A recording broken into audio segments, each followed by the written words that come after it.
pense qu'il est 19h10, donc tout le monde est en ligne. Je pense qu'on peut commencer.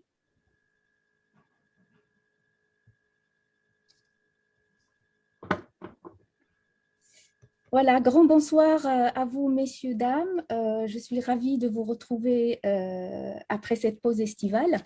J'espère que vous allez bien et que vos vacances se sont bien passées.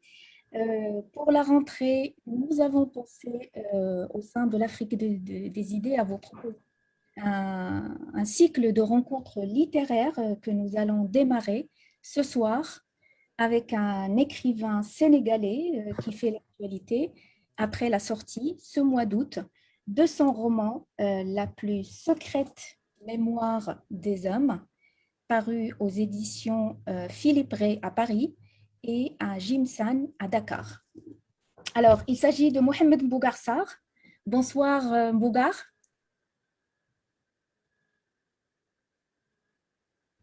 Bonsoir Nadia et bonsoir à toutes et à tous. Alors, Mohamed Mbougar Sarr, j'éviterai de vous appeler l'enfant prodige de la littérature africaine, puisque je sais très bien, et s'il y a une leçon qui se dégage de votre œuvre, c'est de ne pas mettre des étiquettes sur les gens ni sur les situations, aussi prestigieuses soient-elles. Vous êtes un écrivain sénégalais de 31 ans, déjà auteur d'une nouvelle et de 4 romans, avec un parcours littéraire entre le Sénégal et la France. Vous êtes un ancien élève du lycée militaire de Saint-Louis, là où la littérature s'est révélée à vous, si j'ai bien compris. Vous avez fait des études littéraires en France et là, vous êtes étudiant à l'école des hautes études en sciences sociales dans la branche art et langage, où vous travaillez sur un projet de thèse sur 3 écrivains africains.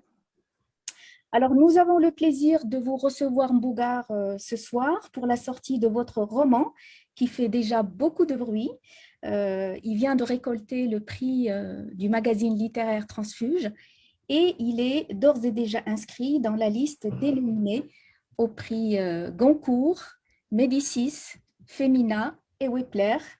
En quelques mots, dans quel état d'esprit vous avez appris toutes ces annonces, Mbougar ?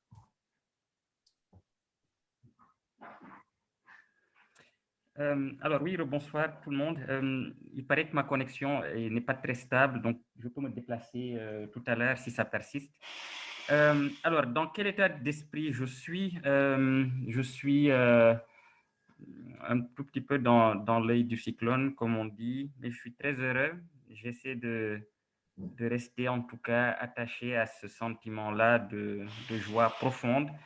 Qui est surtout la joie de toutes les personnes aussi qui suivent l'aventure de ce livre, en tout cas le début de son aventure. C'est surtout ça qui m'aime beaucoup, comme je le disais tout à l'heure à des amis, c'est de voir des gens très heureux. Après, évidemment, j'ai bien conscience que ce ne sont que des listes, ce ne sont que des sélections. Je peux très bien disparaître de toutes les sélections dès les deuxièmes listes, c'est tout à fait possible. Mais pour l'heure, c'est le travail d'une maison d'édition, c'est le travail d'amis, c'est le travail de relecture, tout un ensemble de choses qui remontent à ce moment. Donc, ce n'est pas du tout, évidemment, un travail ou une reconnaissance solitaire d'une certaine manière, mais je suis heureux qu'elle se fasse et j'essaie vraiment de rester attaché à ce sentiment de joie très simple et qui ne se charge pas d'énormément d'illusions ou d'espoir. Voilà. En tout cas, nous sommes heureux avec vous et nous vous souhaitons plein succès lors de la remise des prix. Merci. Avant de poursuivre avec vous, j'aimerais adresser mes chaleureuses salutations à notre public ici présent, que j'invite d'ailleurs dès maintenant à commencer à poser des questions et à interagir dans la chambre chat qui se trouve en bas de l'écran. Je remercie aussi mes collègues au sein de l'Afrique des idées qui ont contribué à l'organisation de ce webinaire et qui nous suivent derrière cet écran. Grand bonsoir à nos amis, à nos représentants en Afrique qui suivent aussi ce webinaire et qui vont aussi poser des questions à Dakar, à Abidjan, à Lomé, à Cotonou et au Cameroun. Je pense que pour un un premier avant-goût, je vais faire une petite présentation de votre roman avant de commencer cette discussion qui va s'étaler sur 1 heure ou peut-être 1 heure et quart en fonction des questions qui seront posées. Alors, La plus secrète mémoire des hommes, en fait, c'est un livre, c'est un vaste labyrinthe dont on ne sort pas indemne. C'est un livre qui parle d'un autre livre, Le labyrinthe de l'inhumain, un livre qui obsède et qui rend fou celui qui le lit. Apparu en 1938, il a été écrit par un certain E.C. Elliman, pseudonyme d'un auteur africain prodige qui a absolument tout lu, de Homère à Baudelaire, et qui a résumé, si je puis dire, la quintessence du savoir humain avant de disparaître de la scène, car accusé de plagiat. Alors, un demi-siècle plus tard, en 2008, un jeune auteur sénégalais du nom de Diegane Latyr Faye découvre ce livre un peu par hasard, même si le hasard, comme vous dites, Mbougar, n'est qu'un destin qu'on ignore. Alors, il en est tellement obsédé qu'il se lance à la recherche de cet écrivain maudit, ou du moins des traces qu'il a laissées, un périple polar qui va le mener du Sénégal en France, ensuite aux Pays-Bas, pour atterrir en Argentine, 3 continents reliés par ce mystérieux Elliman dont on a perdu la trace et qui s'est transformé en fantôme. Alors, on voyage dans le temps de la fin du 19e siècle à la Première Guerre mondiale avec les tirailleurs sénégalais. Ensuite, la Deuxième Guerre mondiale avec la Shoah et le nazisme. On visite tour à tour le Sénégal sous colonisation française, le Paris occupé, l'Argentine de la dictature militaire. Et pendant tout ce voyage, eh bien, la mémoire de l'écrivain maudit Elliman se reconstitue comme un puzzle avec son lot de personnages hauts en couleur, avec ses bars, ses bordels, ses traîtres, ses journalistes, ses enquêteurs. Bref, autant vous dire que le dépaysement est assuré et qu'on surfe au milieu d'un extase littéraire absolue.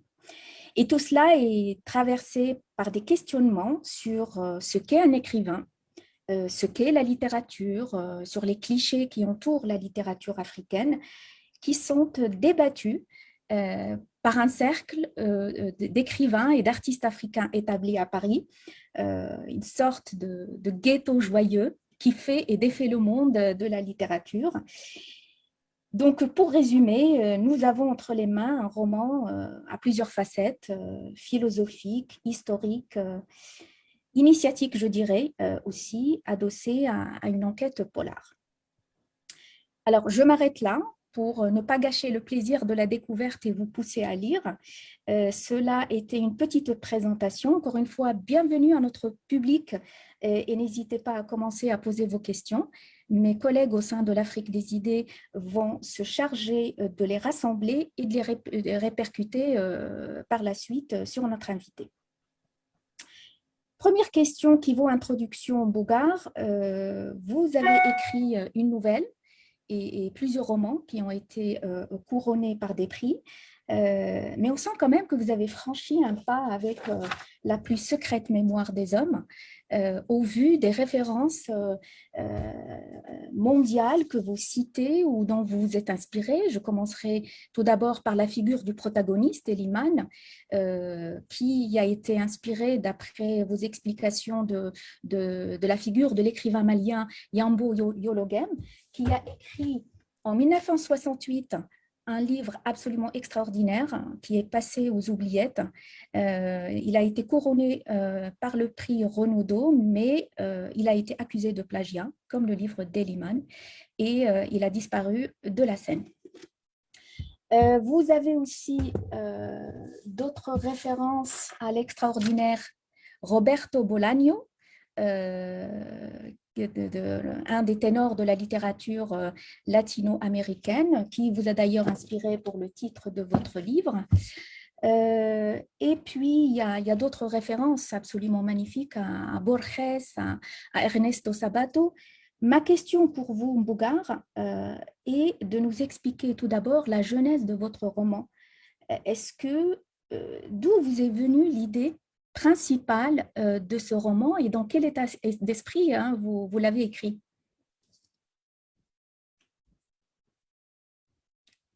Ah, je pense qu'on a un petit problème de son.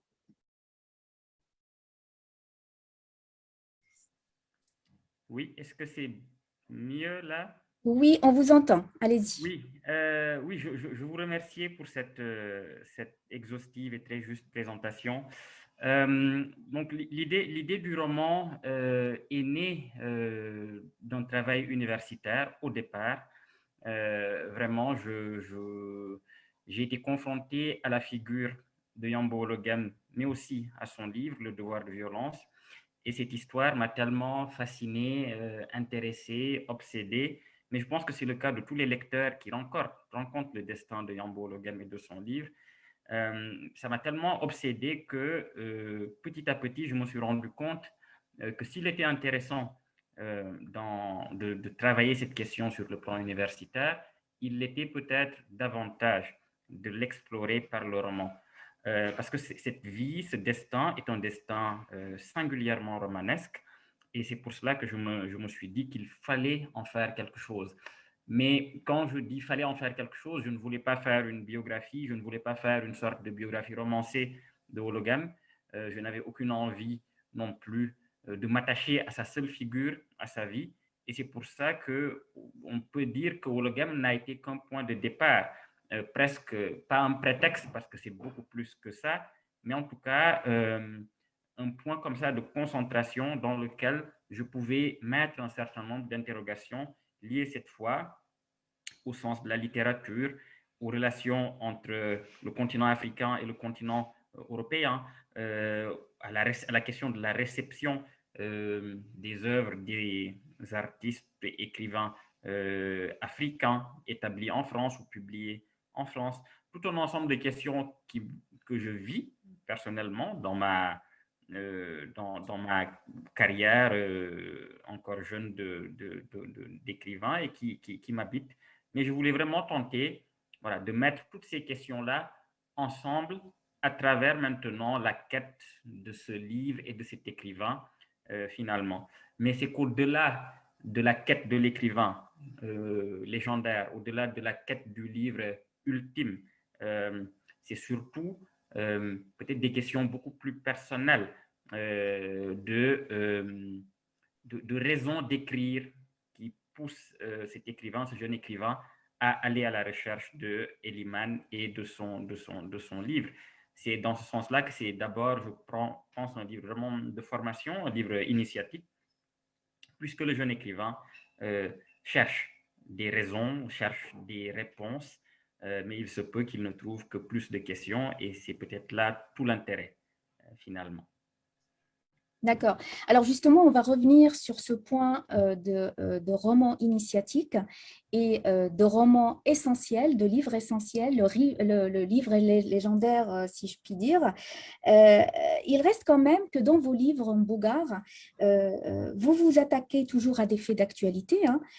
Pour ceux qui vous connaissent en tout cas, je vais chercher les livres que j'ai de vous. Alors, pour ceux qui vous connaissent, vous, on l'a vu par exemple avec Terre Sainte, où vous décrivez le djihadisme religieux au nord du Mali, dans une ville imaginaire qui s'appelle Calep, mais qui n'est pas si imaginaire que ça. Dans dans le silence du cœur, où vous attaquez au problème de la migration clandestine à travers un groupe de migrants clandestins qui ont atterri dans un village en Sicile.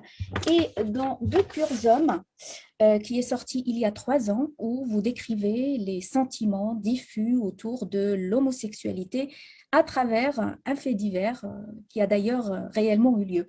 Alors, on se pose la question par rapport à tout cela, quelle est donc votre relation à l'actualité Mbougar et pourquoi toute cette attention à documenter vos romans? Alors, j'ai toujours estimé qu'un romancier, devant le réel, devait trouver surtout l'ombre du réel. Et quand je dis ombre du réel, je veux surtout parler de ce qui s'attache au réel, mais qu'on ne regarde pas immédiatement ou qu'on ne comprend pas immédiatement parce que c'est plus obscur, plus complexe, plus difficile à appréhender. Mais c'est précisément dans ce lieu-là où toutes les disciplines ne peuvent pas aller, où toutes les formes d'écriture ne peuvent pas aller, que le roman doit aller parce qu'il a cet avantage, ce privilège d'une liberté absolue, qui est celle de rentrer dans les esprits, celle de deviner des psychologies ou de les révéler. Et tout ce travail-là fait que le réel, pour moi, a toujours un double fond. Et ce double fond-là doit être découvert, ou en tout cas exploré par le roman. C'est pour cela que tous les faits d'actualité, pour ma part, ont toujours des vérités cachées, des complexités, des choses qui sont beaucoup plus profondes, qu'il faut tenter de chercher autrement. Et cet autrement-là est précisément l'arme du roman.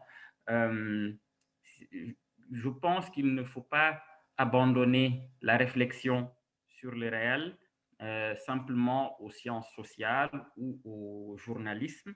Il me semble que le roman a un double avantage, c'est de pouvoir parler de ce réel-là autrement et de pouvoir le faire aussi de façon tout à fait décalée parce qu'il ne s'écrit pas de façon concomitante aux faits qui se déroulent. Donc, pour mes 3 premiers romans, il est vrai que j'ai été dans une relation très forte à la question de l'actualité, ça me préoccupait et je me disais que puisque c'était le monde que je vivais, je devais avoir quelque chose à en dire qui soit modeste à la taille du roman, mais qui soit aussi ce que seul le roman peut dire de ces réalités-là. Et c'est pour cela que j'ai tenté de le faire.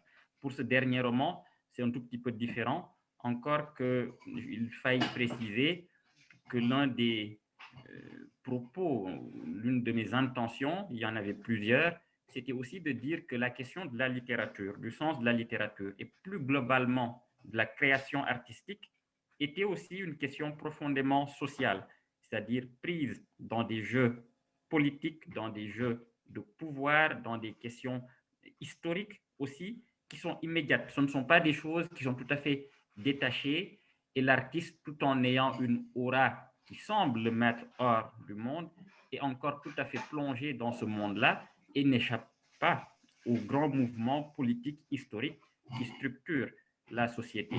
Et c'était encore une façon pour moi de dire que la littérature était vraiment plongée dans la vie, plongée dans le réel, et qu'elle n'était pas une sorte de tour d'ivoire complètement inaccessible.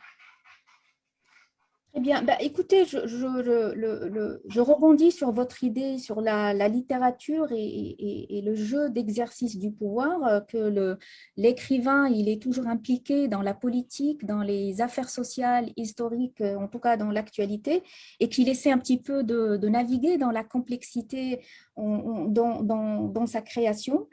Votre livre est traversé justement, quand on parle de complexité, par des questionnements sur le statut de la littérature, qui est, je pense, la richesse majeure de votre roman.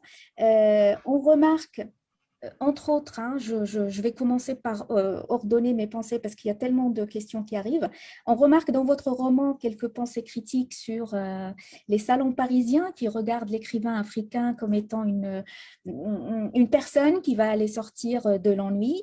Et là, je cite quelques passages de votre roman. Cet Africain qui a le rythme dans la plume, qui a l'art de compter comme au clair de lune. Cet écrivain qu'on emprisonne d'ailleurs hein, dans des thèmes spécifiques, la négritude, la lutte contre la colonisation, les superstitions, le mythe, le conte. Eliman lui-même a été enfermé dans le statut du Rimbaud nègre, hein, même s'il ne l'a pas demandé, ce qui véhicule un reproche souvent fait à la littérature française, qui a produit du reste des œuvres absolument magnifiques, hein, mais qu'on décrit comme une littérature qui n'est pas suffisamment ouverte sur le monde ou moins créolisée, pour emprunter le terme à Édouard Glissant. Qu'en pensez-vous, Mbougar? Vous qui êtes un jeune auteur, est-ce que cette perception est toujours valable aujourd'hui? Alors, Elle est toujours valable. En réalité, ce qui me semble toujours dangereux, et vous l'avez rappelé, c'est même en étant de bonnes intentions, en partant de bonnes intentions, les tentatives de définir finissent par enfermer et par caricaturer les écrivains et les œuvres. Il me semble que ça existe toujours. C'est-à-dire qu'il y a quelque chose tout de même d'intéressant. Je sais que dans le livre, il y a quelque chose d'un peu ironique, je m'en moque, mais il y a quelque chose d'intéressant dans cette tentative qui vient parfois de beaucoup, soit d'écrivains, soit de critiques littéraires, soit du milieu littéraire français en général, d'essayer de trouver chez les écrivains africains une sorte d'appel d'air, c'est-à-dire d'ailleurs, une sorte de respiration, parce que parfois ils ont l'impression que le milieu littéraire étouffe dans un cercle franco-français et que il est bon qu'il y ait une sorte de sève vitale ou vitalisante qui viendrait d'ailleurs. Là, ce n'est pas critiquable dans le fond. Ce qui est critiquable, c'est quand précisément on veut absolument voir dans tout écrivain africain qui publie ou dans son œuvre, voilà, une sorte de sève vitale et qu'on plaque comme ça sur les œuvres avant même de les avoir lues des attentes très précises qui sont dangereuses, qui sont réductrices, qui n'apportent rien à la littérature et qui sont au fond assez insultantes pour les écrivains eux-mêmes, qui sont réduits à des porteurs de thèmes plutôt qu'à des véritables créateurs. Et ça, c'est dangereux.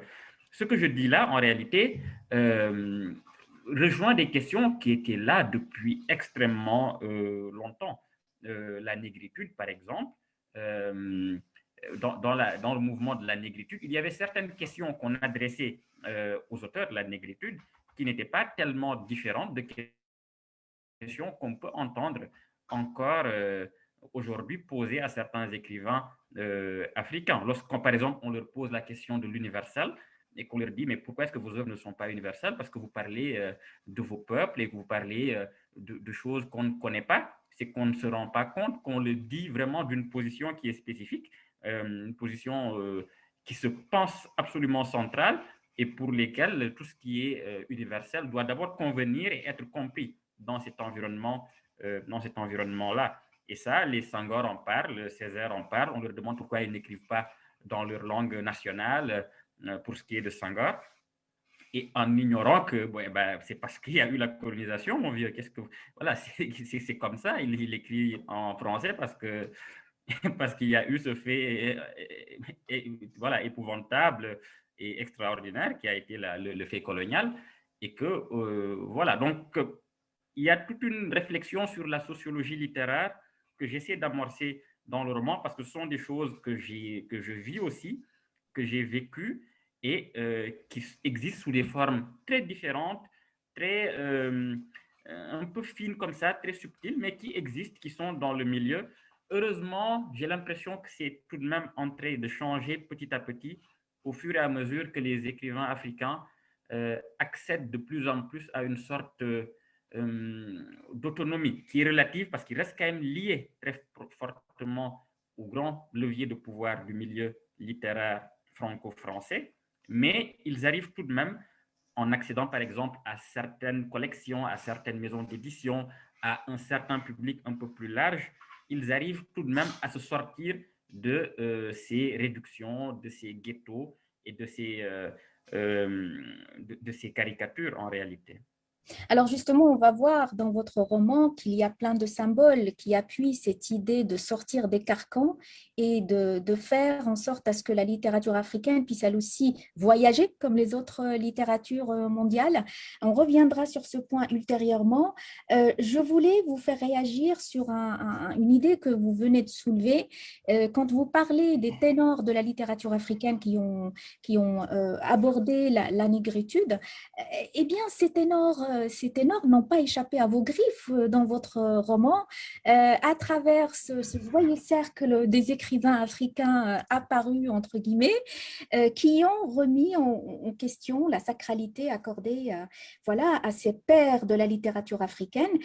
Quel est le fond de votre pensée quand vous faites cette remise en question de l'héritage littéraire africain? Est-ce qu'il est possible ou même préférable de tuer les pères? De toutes les façons, toute l'histoire de la littérature est une histoire de parricide. C'est comme ça. C'est que quand ce roman, d'une certaine manière, est aussi un roman qu'on pourrait dire générationnel, en tout cas qui interroge l'idée de génération littéraire comme principe du mouvement même de l'histoire littéraire. Ce que je veux dire, c'est que je me demande si finalement l'histoire littéraire ne progresse pas parce qu'il y a toujours des générations qui se succèdent, les unes venant toujours se heurter aux autres. Parce qu'une génération littéraire se forme autant par une convergence de goût que par des rejets, c'est-à-dire par des sortes voilà, de regards un peu plus critiques qu'on porte sur ces aînés. Cependant, et ça, c'est pour ça, c'est ça, à mon avis, le plus essentiel, c'est que même dans cette histoire, qui est une histoire comme ça de critique perpétuelle de ces aînés, il y a une histoire aussi de reconnaissance. Lorsque l'on critique ses aînés, c'est une reconnaissance qu'on fait, c'est qu'on le reconnaît tout de même.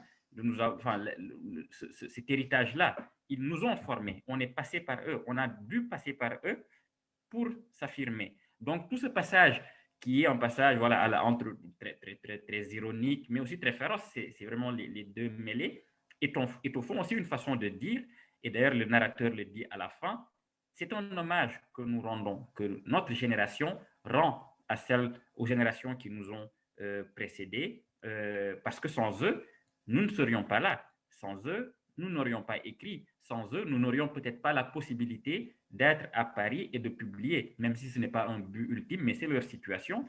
Et sans ces générations avant, il n'y aurait pas eu cette situation dans laquelle les jeunes sont. Donc, par rapport aux aînés, j'ai toujours trouvé qu'il fallait d'abord les lire, que c'était le plus grand hommage qu'on puisse leur rendre, les lire et puis tenter toujours de les dépasser. Et les dépasser ne veut pas dire les nier, cela veut dire simplement être porté sur leurs épaules, selon la vieille métaphore de la Renaissance humaniste, des nains sur des épaules de géants, en réalité. C'est ça qui est, c'est vraiment ça mon rapport finalement aux aînés que je lis et je sais que voilà, je ne les apprécie, je n'apprécie pas leur œuvre à tous. Je veux dire, je peux être très dur envers certains d'entre eux, mais à tous, je reconnais tout de même un apport dans ma propre formation et mon itinéraire comme écrivain d'aujourd'hui. Et j'espère que dans 10 ans, 20 ans, 30 ans, une autre génération émergera et me critiquera de la façon la plus dure qui soit, parce que c'est comme ça que la littérature avance et qu'on a une histoire littéraire. Et je pense que ce sera le cas. Et si ce n'est pas le cas, je le rappellerai si je suis toujours là et que je continue à écrire aux jeunes qui arriveront, eh bien que voilà, je suis là et que j'attends leur coup. Et que voilà. Très bien, le message sera entendu en tout cas. Votre livre, Mbougar, est traversé par des questionnements sur la littérature, comme on dit. Il y a un point intéressant que j'aimerais aborder avec vous, c'est qu'il y a un message qui concerne cette œuvre littéraire oubliée, piétinée au pied d'autres œuvres qu'on a portées au firmament et qu'on a encensées par des prix littéraires et on a mis dans le Star System. Et là, je décèle quand même une petite critique du fonctionnement du marché du livre et du secteur du livre. Est-ce qu'on peut y voir l'arbitraire de la critique littéraire, le bon sens des lecteurs? Et si oui, comment sauver la littérature dans ce cas, Mbougar? Ah, ça, je pense que je serais bien en peine de le dire ici, dans le temps qui nous est donné. Je sais simplement que, oui, la littérature est aussi évidemment une industrie. Et dans cette industrie, il y a tout un ensemble de paramètres qui entrent en ligne de compte, qui sont parfois très éloignés de la création dans laquelle on vit, doit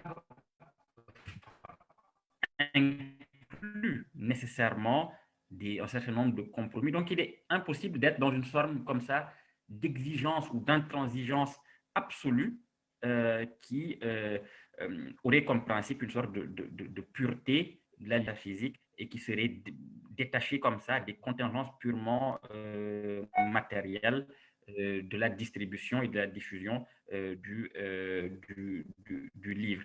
Le livre de Yambo Logam, par exemple, est resté longtemps non réédité. Il a fallu attendre, après le scandale du plagiat au début des années 70, il a fallu attendre 2003 pour l'édition du Serpent à plumes, c'est celle que vous avez, je pense. Et puis, il a fallu encore attendre la mort de Yambo Logam pour une réédition dans sa maison d'édition originelle au Seuil. Et je me dis qu'il n'est pas normal qu'un texte pareil, par exemple, soit resté si longtemps indisponible et que, par exemple, moi, sur le continent africain, quand j'y étais et que j'y vivais, je n'ai pas pu avoir accès à ce texte-là facilement. Il a fallu lutter, il a fallu… donc, bon, tout ça fait que, voilà, il faut admettre aussi que la littérature est aussi une industrie, un travail, etc. Ça, c'est d'un côté. De l'autre, il y a la question de la… Oui, de la critique littéraire, en tout cas qui fait partie comme ça de la paralittérature, on va dire, qui aussi me semble indispensable. Ça rejoint la question précédente sur le rapport aux aînés. La critique est indispensable, il faut simplement pouvoir l'accepter, mais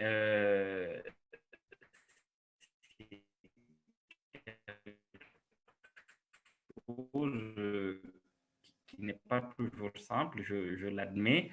Qu'il faudrait dire de ceux qui seraient complètement nuls ou médiocres, ça rejoint tout de suite des enjeux liés à la démocratisation, au fait que chaque lecteur a son propre goût. Est-ce que c'est… quelle est la légitimité d'un critique à dire le bon goût, ce qu'il faut lire, ce qu'il ne faut pas lire, etc. Tout ça pose un ensemble de problèmes, mais bon, en réalité, il en a toujours été en réalité et qu'on publie. Et tout cela doit être accepté en réalité. Voilà.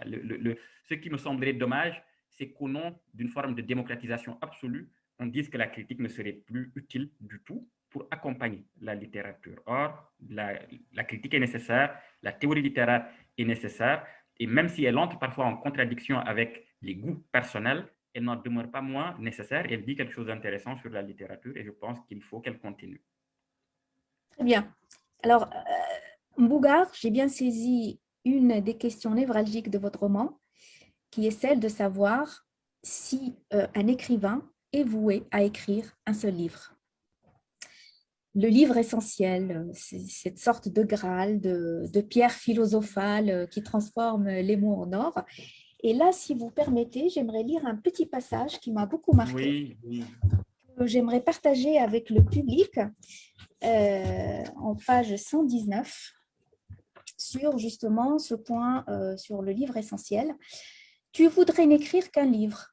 Tu sais au fond de toi qu'il n'y en a qu'un seul qui compte, celui qui engendre tous les autres ou que ceux-ci annoncent.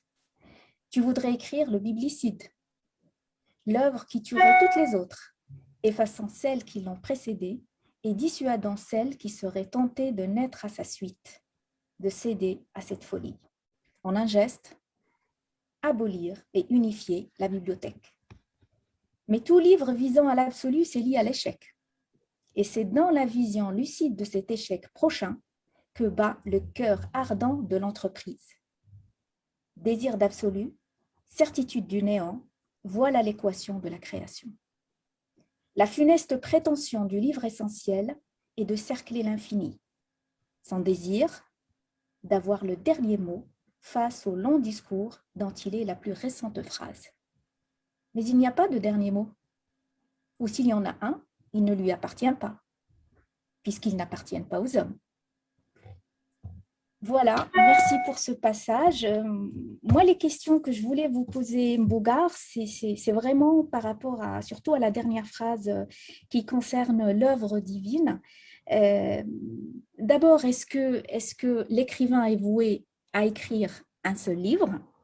Et puis, est-ce que, à partir de cette dernière phrase, écrire le livre suprême, est-ce que c'est un idéal inatteignable? Est-ce que c'est une œuvre divine inaccessible aux humains? Alors oui, cette question du livre essentiel, unique, un peu absolu, et relève peut-être plus du fantasme de l'écrivain, en tout cas de mon fantasme, que d'une réalité. Je pense, en tout cas, je pense que certains écrivains, et je pense que j'en fais partie, ont comme ça une sorte de nostalgie d'une chose qu'ils n'ont absolument pas connue, qui serait une sorte, oui, de livre qui rassemblerait tout ce qu'ils veulent dire d'un seul coup et qui ensuite les dispenserait de faire autre chose. Mais ça, ce n'est pas possible parce qu'évidemment, tout ce qu'on récolte lorsqu'on se confronte à l'idée de l'absolu, c'est une sorte de mélancolie très forte qui est parfois le moteur de la création littéraire. Euh, donc oui, je crois qu'il faut simplement garder cette idée-là comme horizon, en sachant qu'on ne l'atteindra jamais et qu'elle vit. Et c'est peut-être ce qui nous maintiendra, en tout cas, ce qui maintiendra en nous un niveau d'exigence suffisant pour pouvoir aussi conceptuelle, profonde, une expérience où l'on tente sans cesse de s'améliorer, de s'élever, ou au contraire de descendre plus bas, toujours plus bas, dans des régions de l'âme humaine et de la condition humaine. Et je pense qu'il faut avoir cet absolu-là comme vraiment comme horizon qui brille au fond d'une longue route. Et c'est ça, ça a ce sens-là finalement, voilà, d'être un guide, d'être une étoile comme ça, distante, qui nous tire et dont la lumière nous fascine, mais qu'on sait qu'on attendra véritablement l'état possible, puisque l'absolu n'est pas humain, puisque voilà, des œuvres totales comme ça, divines, sont tout à fait impossibles. En tout cas, lorsque l'on a l'ambition comme ça de le faire, c'est l'échec qui nous est promis. Mais de toutes les manières, c'est l'échec qui est promis lorsqu'on tente, je pense, d'être aussi, d'écrire. C'est toujours l'échec qui est promis parce que souvent, on est en dessous de ses ambitions. Il y a un écart qui peut parfois être absolument désespérant entre ce qu'on a l'intention de faire et le résultat final. Mais c'est cette conscience de l'échec-là qui fait qu'on voilà, on continue, on essaie de s'améliorer, on va d'échec en échec, comme dit Beckett, on rate mieux à chaque fois. C'est peut-être ce qui est essentiel, rater mieux à chaque fois. Et c'est finalement ça qui fait que voilà, je crois qu'il faut se confronter à cette idée, une tentative prétentieuse, mais aussi extrêmement comique, de dire l'essentiel, mais en sachant évidemment que l'essentiel ne se dit pas, puisque, comme l'écrit Eliman dans ce journal, dont vous venez de lire un extrait, euh, l'essentiel, finalement, n'appartient pas aux hommes, n'est pas humain. Alors, justement, une autre question difficile. Vous êtes spécialiste des questions difficiles en littérature bougare, parce que là, vous dites aussi que nous sommes le cumul de nos expériences et que chaque livre qu'on écrit est un peu la somme des lectures passées. J'ai envie de vous dire, mais alors, pourquoi continuer à écrire si tout a été dit? C'est un peu aussi ce qu'on a reproché à Eliman, d'avoir lu les œuvres des grands-pères de la littérature et de les avoir restituées, certes à sa manière, mais c'était perçu comme une restitution. Alors pourquoi continuer à écrire si tout a été dit? Oui, bah ça, la question fondamentale de la littérature, pourquoi continue-t-on à écrire alors que tout a été dit et magistralement à travers depuis des siècles? Euh, Peut-être parce qu'en réalité, tous les écrivains se sont posés des questions.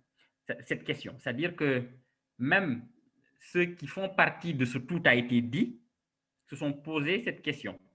Euh, et là, on pourrait citer pléthore d'écrivains comme ça, gigantesques, qui à leur époque étaient désespérés de pouvoir dire quelque chose de nouveau et qui pourtant sont arrivés à dire quelque chose que seuls pouvaient dire. Donc ça peut consoler. C'est-à-dire que ce n'est pas une réponse absolue, mais le simple fait de se dire que même les plus gigantesques auteurs, les plus gigantesques écrivains de l'histoire de l'humanité se sont aussi demandé pourquoi est-ce qu'ils écrivaient? Parce que tout avait été écrit avant eux par les anciens, les plus anciens qu'eux. Ça, c'est une idée qui peut consoler.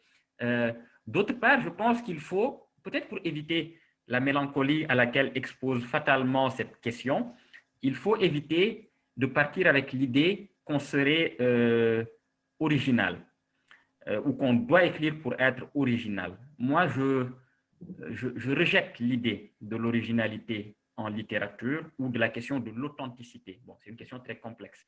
Je préfère plutôt la question de la singularité.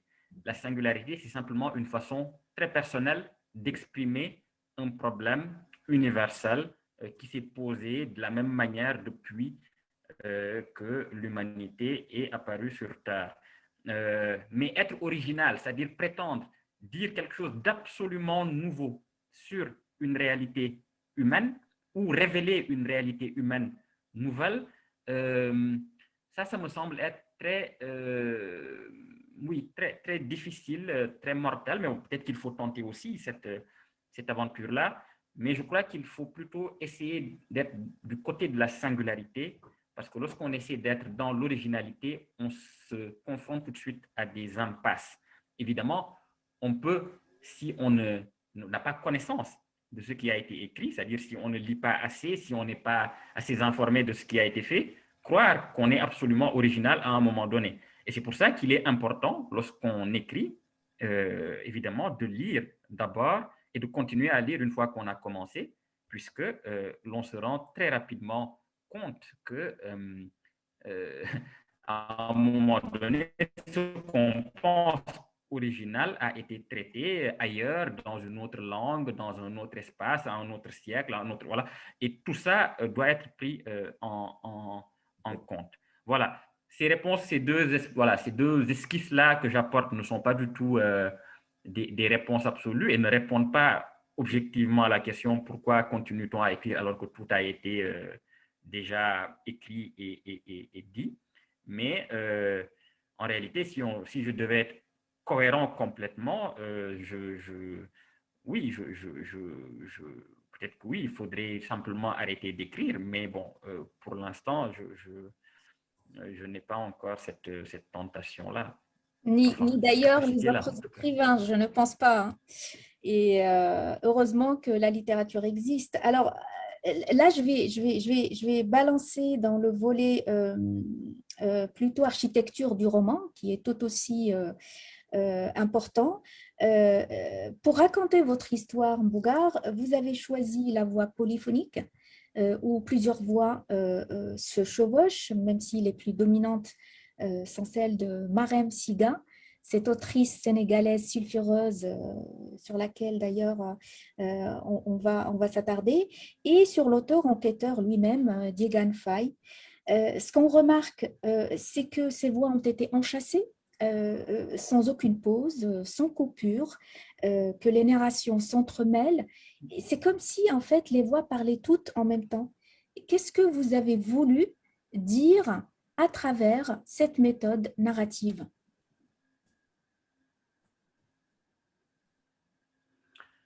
Alors, là encore une fois, je m'empresse de le préciser, il n'y a rien de fondamentalement nouveau. Ce sont des techniques littéraires qui sont maintenant usées, complètement connues depuis plus précisément l'époque dite postmoderne et le postmodernisme en littérature avec le courant de conscience, etc. Bon, voilà, ça, je ne vais pas faire la leçon ici. Certainement qu'il y a beaucoup parmi les auditeurs qui connaissent déjà cette histoire-là. Mais ce que je voulais simplement rappeler, c'est que le roman a pour principe, le genre romanesque a pour principe un principe d'impureté et d'hybridation. Cette hybridation est une hybridation formelle, une hybridation générique, donc plusieurs genres, je pense, doivent se mêler. C'est une hybridation mêlée, mais on oublie aussi peut-être une hybridation qui doit aussi être temporelle. Parce que nous faisons comme si notre vie psychique n'était pas, comment dire, complètement alinéaire. C'est-à-dire que notre vie psychique n'est pas linéaire.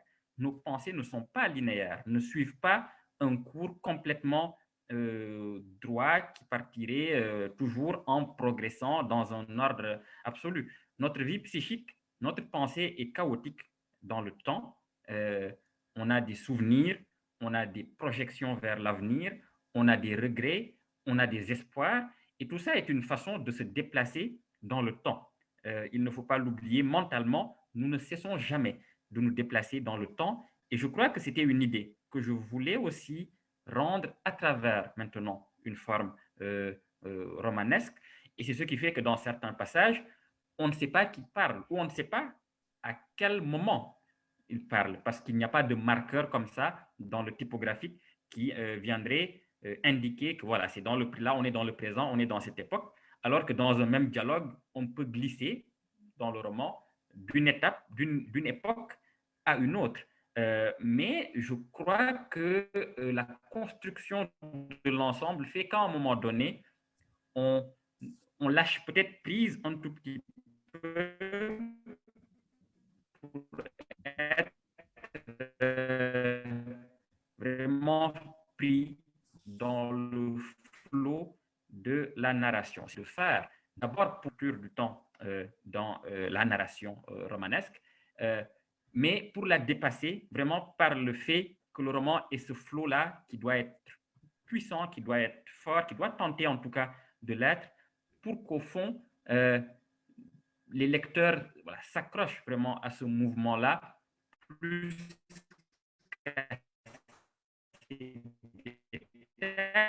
qui sont des détails qui peuvent, je crois, s'intègrent simplement à l'intérieur d'une vision beaucoup plus profonde de ce qui est une narration romanesque que je tente de mettre en place. Donc, l'hybridation et le fait de fragmenter le temps, fragmenter, de mêler aussi les strates temporelles et spatiales.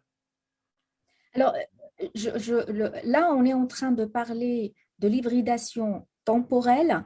Votre roman flotte aussi au niveau géographique, hein, parce qu'il y a aussi une hybridation géographique. On voyage entre trois continents et parfois on ne le sent même pas, parce qu'on est pris dans un flot et que dans ce flot, le temps et l'espace se mélangent avec les narrateurs. Alors, on passe entre l'Afrique, l'Europe et l'Amérique latine. Quel est le lien que vous avez voulu souligner en reliant ces trois continents précisément, Bougar? D'un point Alors, de vue... Oui, allez-y. entre ces trois continents, il y a évidemment une histoire que je ne rappellerai pas ici, mais qui est une histoire qu'on peut dire coloniale, mais qui est aussi une histoire de collaboration. Il y a des similitudes, ce sont plusieurs histoires qu'on peut relier. Mais ce que je voulais surtout mettre en avant, c'est une sorte d'histoire mondiale de la littérature. L'universitaire, aujourd'hui décédé, Pascal Casanova, a écrit dans les années 2000, au milieu des années 2000, un ouvrage de référence qui s'appelle La République mondiale des lettres. Et c'est cette idée-là, finalement, que je voulais reprendre, mettre en avant l'idée que la littérature est une république mondiale et qu'il n'y avait pas comme ça à faire des différenciations entre les auteurs en les enfermant dans des idées vraiment de littérature trop nationale, au sens où ils ne pourraient pas sortir de leur pays ou de certains thèmes qu'on identifierait être prétendument, en tout cas ceux de leur pays. Il y a une République mondiale des lettres. Cette République mondiale des lettres se manifeste aussi par des déplacements d'écrivains qui vont à la rencontre d'autres écrivains qui sont issus d'autres espaces culturels, mais qui ont en partage avec eux simplement la littérature, c'est-à-dire une bibliothèque mondiale, c'est-à-dire des textes de référence pour tout le monde, c'est-à-dire des inspirations mutuelles, c'est-à-dire des collaborations. Et c'est pour cela que le roman se déplace aussi comme ça dans l'espace et dans le temps, puisque la littérature n'a pas de limite. Donc, il y a ces trois continents-là, mais il faudrait dire que le continent principal, finalement, ce qui fait monde, la toile d'araignée, finalement, c'est la littérature. La littérature comme continent, comme seul continent qui soit en mesure comme ça de relier les cultures, les foi, les croyances. Et voilà, c'est aussi cette idée-là que je voulais mettre en place. Et c'est pour ça que c'est un livre aussi sur le sens de la littérature comme ce qui ne cesse jamais d'aller à la rencontre de l'autre pour mieux, évidemment, se connaître. C'est une jolie image sur la littérature continent mondial, avec ses variantes africaines, européennes, latino, arabes et j'en passe. Exactement. Regardez que cela, c'est vraiment très marquant comme image. Je vais m'arrêter là pour mes questions personnelles. Je vais donner la parole au public. On a un très large panel de questions. Je vais essayer d'en sélectionner quelques-unes qu'on a reçues en amont. Il y a tout d'abord, alors c'est une question technique intéressante qui concerne la coédition Bougare. Votre roman a été coédité par l'éditeur Philippe Ray à Paris et par les éditions Jimsan à Dakar. Alors, on connaît très bien la situation du marché de l'édition en Afrique et du manque des lecteurs. Quel message avez-vous voulu passer à travers cette coédition? Les participants à notre webinaire se demandent, existe-t-il une politique derrière la collaboration pour l'édition des derniers romans avec Oui. Philippe Ray et Jim San? Et si oui, est-ce que vous considérez que ce partenariat européen et africain sur le marché de l'édition est la solution pour faire décoller Oui. la lecture en Afrique? Oui, oui, je pense, parce que je crois que il faut de plus en plus faire imposer même ce type de forme comme ça d'édition, soit par des coéditions, soit par une sorte de cession systématique des droits africains que feraient les écrivains africains, même s'ils sont établis ailleurs, de droits qu'ils céderaient comme ça aux éditeurs locaux africains, pas simplement dans leur pays, mais sur le continent.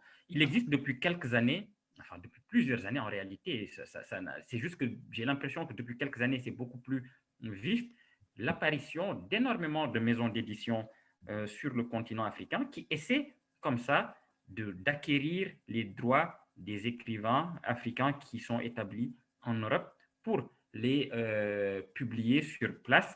Le principal enjeu étant peut-être le coût, premièrement.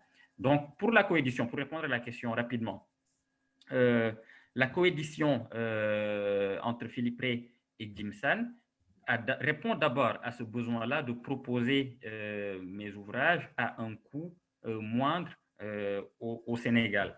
Et c'est le cas, par exemple, pour ce livre-là, puisqu'il coûte 22 € ici, et au Sénégal, il coûte 14 €.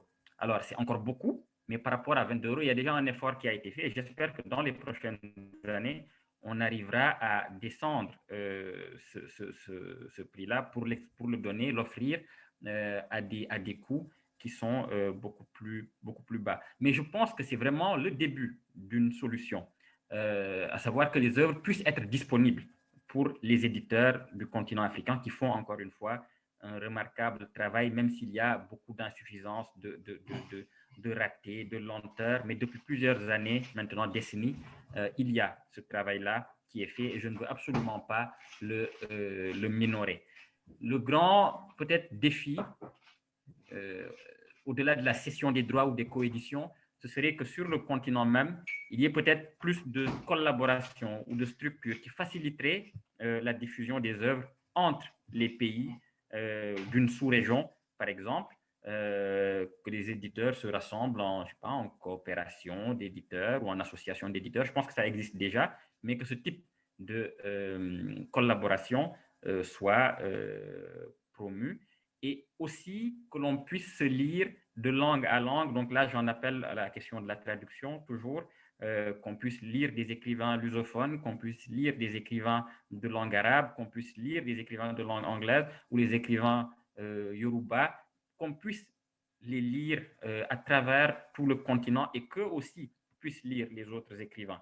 Donc, il y a différents plans sur lesquels il y a des efforts possibles et pour ma part, la coédition n'est que le premier aspect. Et j'espère que dans les prochaines années, on va essayer voilà, de faire ce travail-là beaucoup mieux. Très bien. Alors, il y a une question assez brève qui rejoint votre explication sur les liens entre l'Afrique et l'Amérique latine. Il y a un membre du public qui se demande, est-ce que vous avez déjà été en Argentine? Non, je ne suis jamais allé en Argentine autrement que à bord des textes littéraires, finalement. J'ai lu beaucoup de littérature argentine, mais je n'y suis jamais allé. Alors, justement, la question qui en découle, c'est pourquoi cette influence d'auteurs et d'écrivains argentins? Et puis, si je puis aussi approfondir, est-il nécessaire qu'un romancier se rende dans un lieu pour pouvoir écrire sur un lieu? Là, vous dites que vous ne l'avez pas visité, donc...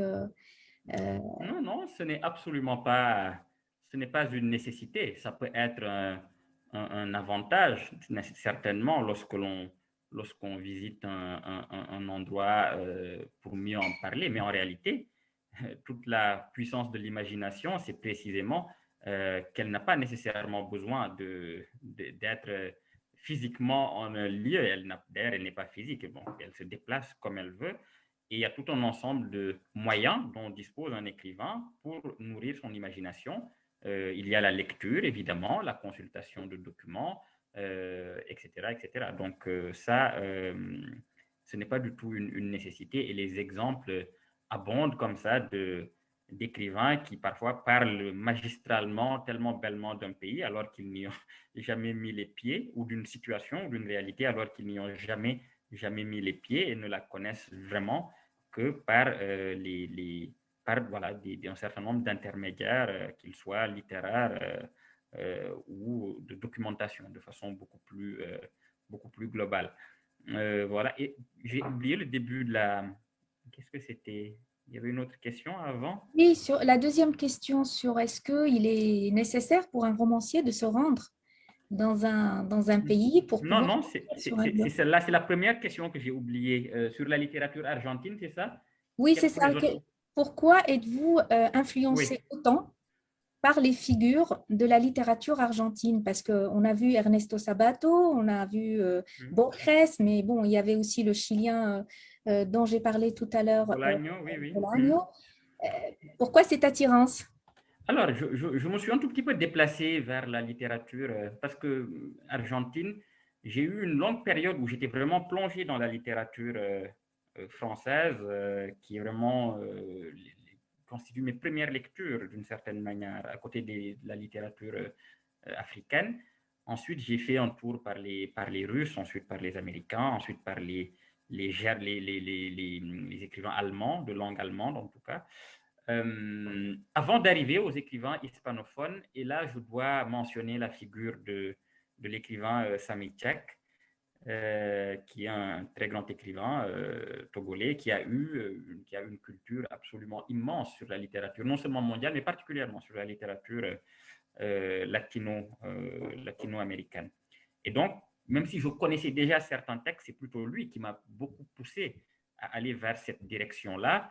Et lorsque, sur ses conseils ou les conseils d'autres amis, j'ai découvert un peu plus Bolaño, Sabato, Borges, là, ça a été vraiment un déclic. Et j'ai commencé à les lire profondément parce qu'il me semblait apporter quelque chose formellement, et même dans la narration, quelque chose de nouveau, qui ne tenait pas simplement à ce qu'on a appelé le réalisme magique, qui est aussi une forme de réduction d'une inventivité qui dépasse simplement cette question-là, mais qui me semblait avoir déplacé la question de la puissance littéraire, l'avoir déplacée en considérant qu'elle ne résidait pas forcément, contrairement à une idée qui est très française, dans la seule langue, dans le seul style, mais qu'il y avait d'autres comme ça, lieux, d'autres espaces de la création romanesque qui pouvaient soutenir, apporter une invention, et pas simplement dans la question de la langue comme style, une sorte de perfection comme ça, qui est finalement très, très, très française et qui fait la beauté parce qu'il y a des chefs-d'œuvre évidemment de style et de langue. Mais il y avait d'autres voilà, dimensions du roman, de la création romanesque. Il me semble que les écrivains latino-américains ont développé, pris en charge, et ça m'intéressait beaucoup. Par ailleurs, les Argentins, bon, vous en avez cité quelques-uns, Borges, Sabato, Roberto Arlt, le magnifique Roberto Arlt, les Sept Fous.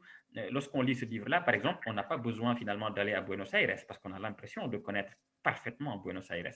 Lorsqu'on lit Roberto Sabato, lorsqu'on lit Héros et Tombe, on a l'impression de connaître Buenos Aires. On a l'impression, lorsqu'on lit Le Tunnel, de connaître Buenos Aires. Donc, en réalité, tous ces écrivains-là sont d'immenses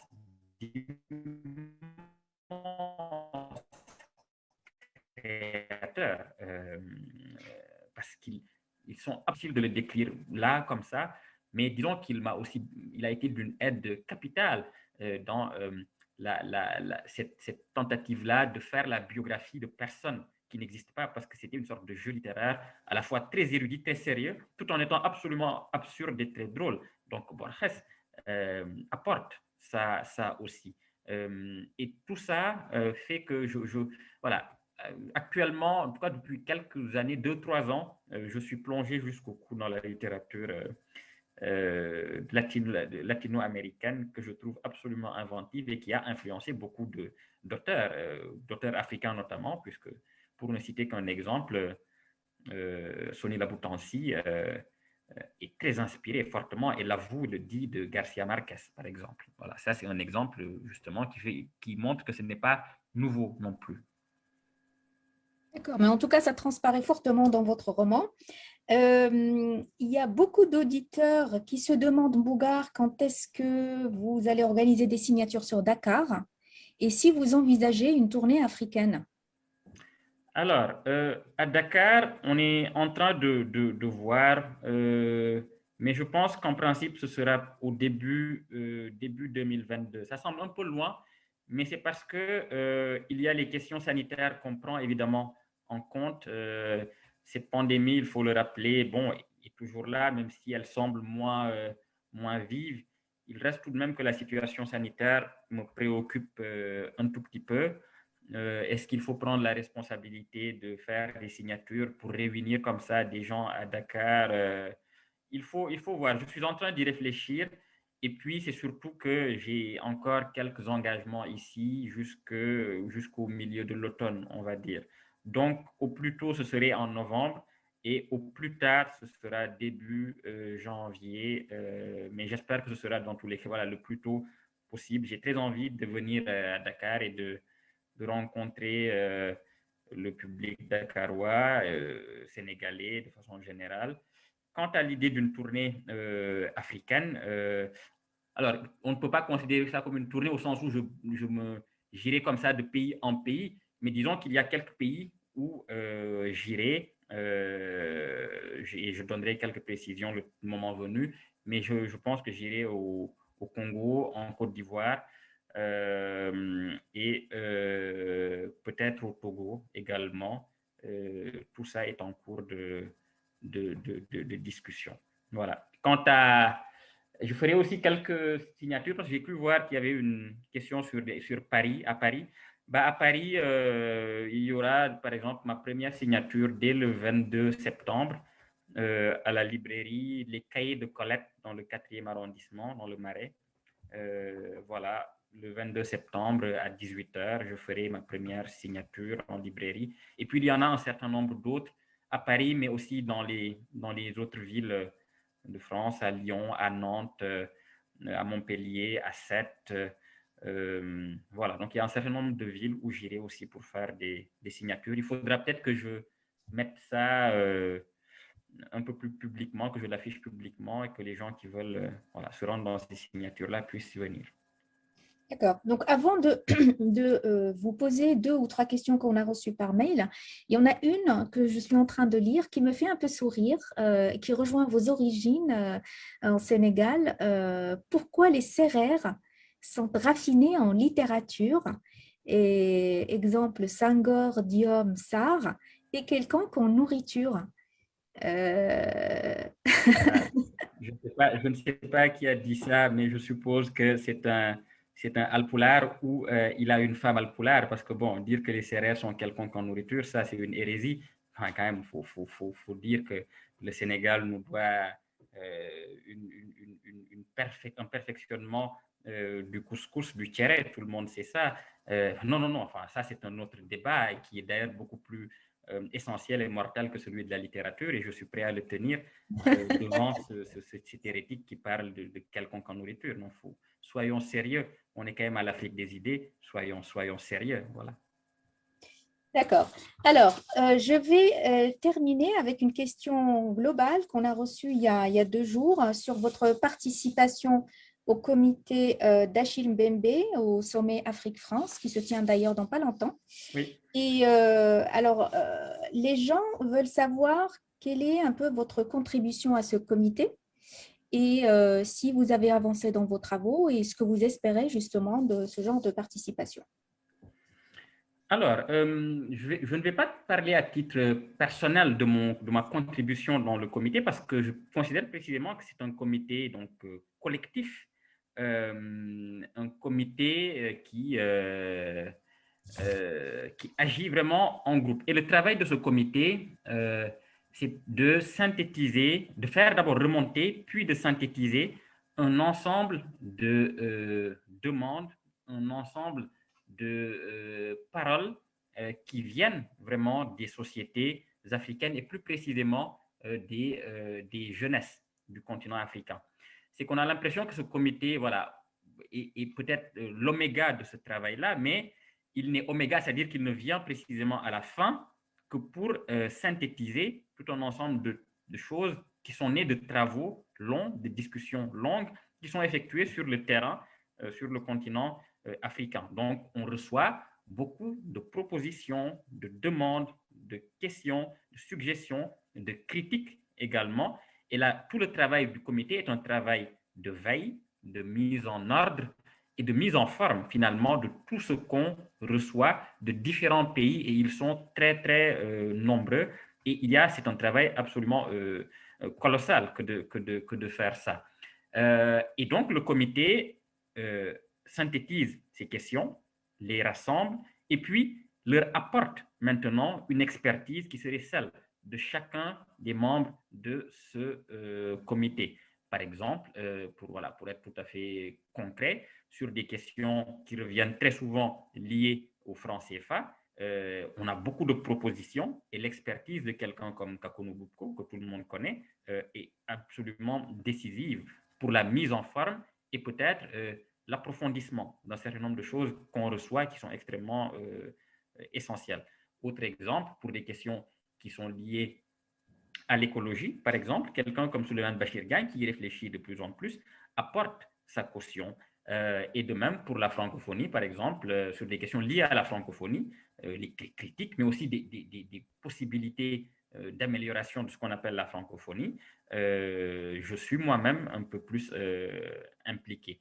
Donc, voilà, c'est simplement pour dire que ce comité n'est pas celui qui dicte finalement les sujets. Au contraire, il les reçoit de la base et les synthétise et leur donne une forme qui sera maintenant présentée lors de ce sommet.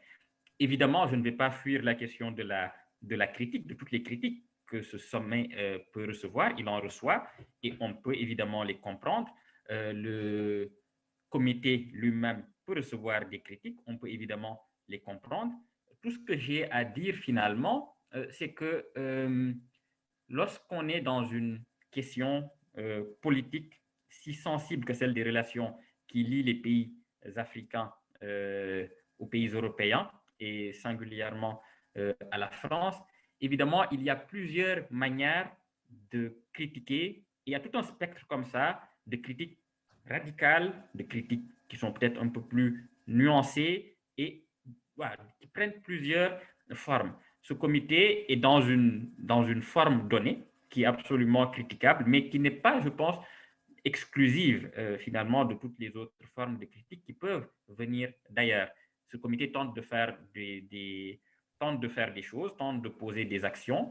On le jugera sur les résultats. Il se peut que les résultats ne soient pas à la hauteur, mais il faut tout de même le tenter. Voilà. Et on n'est pas du tout dans ce comité absolument sourd à toutes les critiques qu'on entend, étant donné que nous-mêmes, lors des séances du comité, et je ne vous les raconte pas, il y a parfois des débats très, très vifs sur le sens de ce comité, sur ce que l'on doit faire, comment on doit le faire. Donc, il y a tout de même une autocritique qui est déjà présente et qui s'enrichit de toutes les critiques qui arrivent. Mais bon, on continue tout de même d'essayer de proposer des choses et nous verrons après ce sommet si elles seront faisables ou non. Mais évidemment, libres sont ceux qui estiment que le sommet n'a pas lieu d'être ou est une énième mascarade sont tout à fait libres de le penser. D'accord. Nous avons en fait au sein de l'Afrique des idées eu un débat assez large avec M. Achille Mbembe sur sa participation dans le sommet Afrique-France. Et effectivement, on a longuement parlé de ces histoires de critique des travaux du sommet. On aura l'occasion de revenir sur ce sujet avec vous, puisque là, il n'y a que quelques semaines qui nous séparent de ce rendez-vous important. D'ici là, j'aimerais vous poser une ou dernière question. Il y a un auditeur qui se pose la question: quelle est votre définition de l'universalisme? Et là, il le relie avec ce que vous avez dit sur l'ancrage dans la littérature mondiale. Et il se demande, pour vous, Mbougar, comment vous définissez l'universalisme dans ce cas? Alors, précisément, j'estime que l'universalisme ne se définit pas.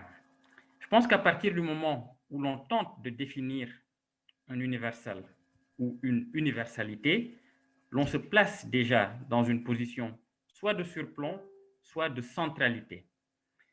Ce que je veux dire par là, c'est que le seul universel en lequel je crois est un universel de rencontre.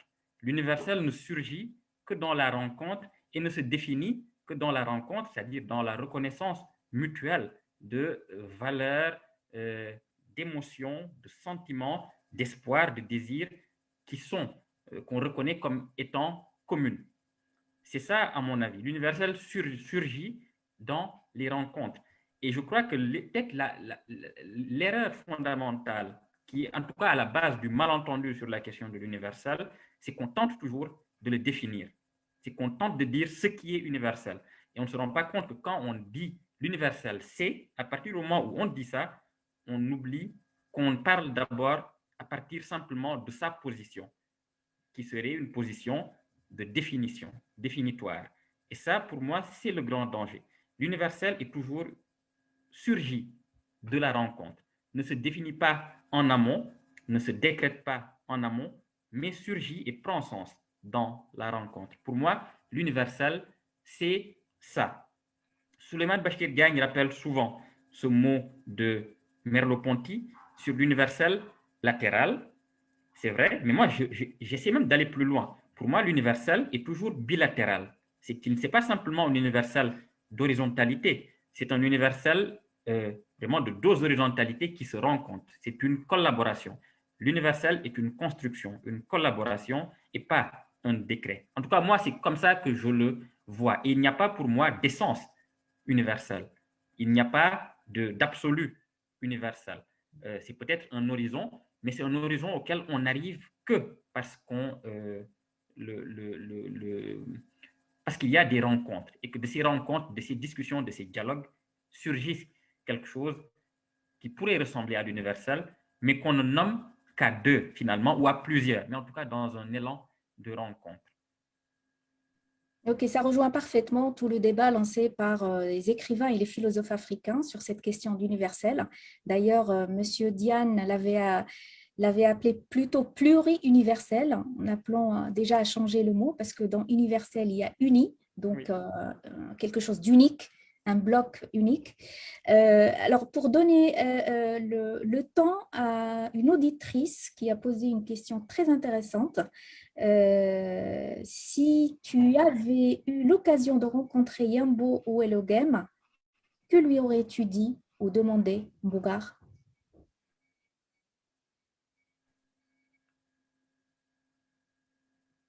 Ça réfléchit. Ah, oh, oui, il y a beaucoup de choses que j'aurais voulu lui demander, mais je crois que avant même je ne lui aurais pas parlé du scandale du plagiat. Je ne lui aurais pas parlé de sa vie, de ce qu'il avait fait. Je ne lui aurais pas demandé ce qui s'était vraiment passé. Je lui aurais demandé, oui, comment il allait, est-ce qu'il était, qu'est-ce qu'il faisait, comment il se sentait, parce que finalement, c'est un homme qui a été détruit, qui a beaucoup souffert. Euh, Évidemment, sa légende déclenche comme ça d'écrivain. Mais je pense qu'il faut parfois aussi ne pas, il faut voilà, ne faut pas oublier l'homme, sa solitude. Il ne faut pas oublier qu'à l'époque, il était très jeune et qu'il a traversé tout ça à l'âge oui, que j'ai aujourd'hui. Oui, je pense que je serais plus lié voilà, à ces, à- oui, à sa souffrance, à sa douleur, mais pas en l'y ramenant, mais simplement en essayant voilà, de lui parler d'homme à homme de façon très simple, de cœur à cœur. Ce qui fait en réalité que dans les enfin, pendant toute cette période où on a essayé de le chercher, où il était si hostile, si féroce, si sauvage et si réfractaire à rencontrer les gens, c'est qu'il avait toujours l'impression qu'on venait pour éclaircir un mystère, pour tenter de lui arracher la vérité. Et ça, évidemment, que c'est effrayant quand on a traversé ce qu'il a traversé. Je crois que c'était un homme qui avait besoin plutôt d'être, oui, d'être, oui, d'avoir une relation apaisée, d'avoir une relation peut-être plus simple, plus tranquille aux choses. Donc, je crois que oui, je lui aurais parlé de tout, finalement, sauf du devoir de violence ou peut-être que ça serait arrivé après, une fois que le lien de confiance aurait été établi, s'il était établi, s'il avait une chance d'être établi, mais je pense qu'au premier contact comme cela, je lui aurais parlé de toute autre chose, vraiment de la vie quotidienne et des choses extrêmement banales, euh, finalement, parce qu'un écrivain comme ça, avec ce qu'il a traversé, on ne peut pas arriver et tout de suite se mettre à lui parler de questions littéraires. Mm. Ce serait très cruel, je pense. Mm. Très bien. Mais ça se comprend, c'est un peu le cas d'Eliman, parce que la question qui traverse tout votre roman, c'est pourquoi Eliman s'est tu? Pourquoi ne s'est-il pas défendu? Mais bon, la question va rester ouverte. Je bascule vers les deux derniers messages des auditeurs avant de terminer cet échange, parce qu'on a déjà débordé, je pense. Le premier est quel message non, je ne commencerai pas par ça, je commencerai plutôt par une question, je pense qu'elle est un peu globale. Cela peut sembler naïf comme question, mais peut-être important vu son omniprésence. Quel est le rôle de l'amour, du désir en littérature et pour l'écrivain? Le rôle de l'amour et du désir. Bah, de toute façon, l'amour, je pense que bon, c'est l'une des deux ou trois grandes questions autour desquelles la littérature tourne depuis toujours, en réalité. On ne parle que d'amour et je pense que tous les écrivains veulent un jour écrire un, un grand roman d'amour. Mais c'est évidemment la chose la plus difficile à faire, tout simplement, parce que c'est un sentiment qui est tellement chargé de paroles, de vers, de romans, qu'en réalité, c'est très compliqué. Mais oui, tout le monde veut écrire un roman d'amour, c'est-à-dire un roman aussi sur l'amour, sur ce que c'est et pas simplement une histoire que cela. Quant à la question du désir, elle est quasiment liée. Le désir est d'abord un désir d'écriture. Je ne suis pas en train je ne tente pas de déplacer la question, de fuir la question du désir au sens si une érotique et a une charge érotique que je ne sépare pas du désir au sens maintenant le plus charnel ou le plus métaphysique. Voilà, pour moi, c'est vraiment lié. Je ne sais pas si c'était le sens de la question, mais en tout cas, ce sont des thèmes, deux grandes questions que j'essaie d'aborder de plus en plus, alors que je l'ai peut-être un peu évité dans mes deux premiers romans. Mais à partir du troisième, c'était vraiment central. D'accord. Mbougar, on va terminer sur un message pour la jeunesse africaine. Vous savez très bien que notre think tank, l'Afrique des idées, s'est fixé comme objectif de faire participer la jeunesse africaine au débat qui porte sur le continent. En tant qu'écrivain sénégalais, jeune écrivain sénégalais, quel est le message que vous voulez ce soir adresser à la jeunesse africaine? Oula, écoutez, c'est un type de format qui serait parfait pour les présidents de la République qui s'adressent comme ça aux jeunesses africaines. Moi, je n'ai pas du tout cette prétention-là. Je ne sais pas si c'est... Bon, c'est compliqué comme ça d'avoir une sorte de discours sur les jeunesses africaines. Je pense qu'elles savent ce qu'elles doivent faire en réalité. Je leur souhaite juste d'avoir le courage de le faire jusqu'au bout. Et plus qu'aux jeunesses africaines, c'est peut-être vraiment aux dirigeants africains, c'est à eux d'entendre précisément. Parce que je crois que les jeunesses africaines, en fait, disent vraiment très clairement ce qu'elles veulent, mais ne sont pas toujours entendues, ne sont pas toujours écoutées. Et c'est précisément là, toujours, que le bas blesse. J'ai l'impression, même si on peut être très critique envers cette jeunesse, mais ces dernières années, il y a eu tellement d'événements qu'elle a su prendre en charge sur le continent africain et mener des révolutions qui ont ensuite été trahies, évidemment, mais des révolutions, des révoltes, des résistances diverses à beaucoup de choses et a impulsé des débats sur le CFA, par exemple. Je crois que une grande part de ce débat a été portée par les jeunesses africaines et cela vaut pour tout un ensemble d'autres choses. Donc, je crois que les jeunesses africaines savent de plus en plus ce qu'elles doivent faire, ce dont elles ont besoin, c'est d'oreilles pour les écouter et de personnes assez courageuses pour se mettre au diapason de leur désir ou de leur propre courage, parce que je trouve qu'elles sont finalement assez courageuses. Cela ne veut pas dire qu'elles ne pêchent pas. Il y a des critiques, évidemment, que j'ai moi-même formulées à certaines époques, mais je suis absolument admiratif de cette jeunesse à laquelle j'appartiens et j'essaie de faire ma part dans mon domaine et je pense que toutes ces jeunesses-là, chacune de leur côté, est confrontée à des questions qu'elles tentent de résoudre. Mais évidemment, ce n'est pas facile parce qu'il y a des gouvernements répressifs ou qui n'écoutent pas ou qui sont...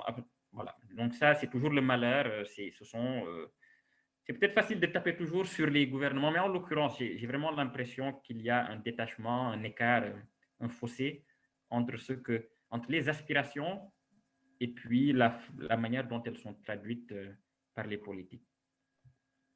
D'accord. Je n'ai d'autres mots que de dire amen à votre vœu pour la jeunesse africaine. Je suis maintenant dans l'obligation de terminer ce webinaire parce qu'on a débordé, il est déjà 20h34.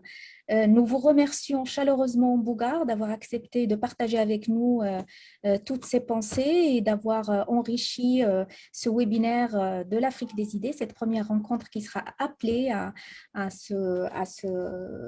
continuer à travers d'autres rencontres littéraires. Alors, bien évidemment, nous vous réitérons notre soutien pour la panoplie panoplie de nominations au prix que vous avez récoltées jusqu'à maintenant. Et nous vous donnons rendez-vous peut-être pour une deuxième rencontre par la suite. Je remercie mes collègues au sein de l'Afrique décidée. Je remercie tout le public qui a été mobilisé dans ce webinaire, les questions qu'on a reçues à la fois sur Zoom, sur Facebook ou celles qu'on a reçues en amont dans les mails. Et puis, je vous donne rendez-vous très prochainement. Voilà. Merci Merci beaucoup à tout le tous. monde. Merci à l'Afrique des idées, merci à toutes les personnes qui ont participé et merci à vous Nadia. C'était très très bien. Merci beaucoup. Merci à vous. Bonne soirée. Au revoir. Au revoir.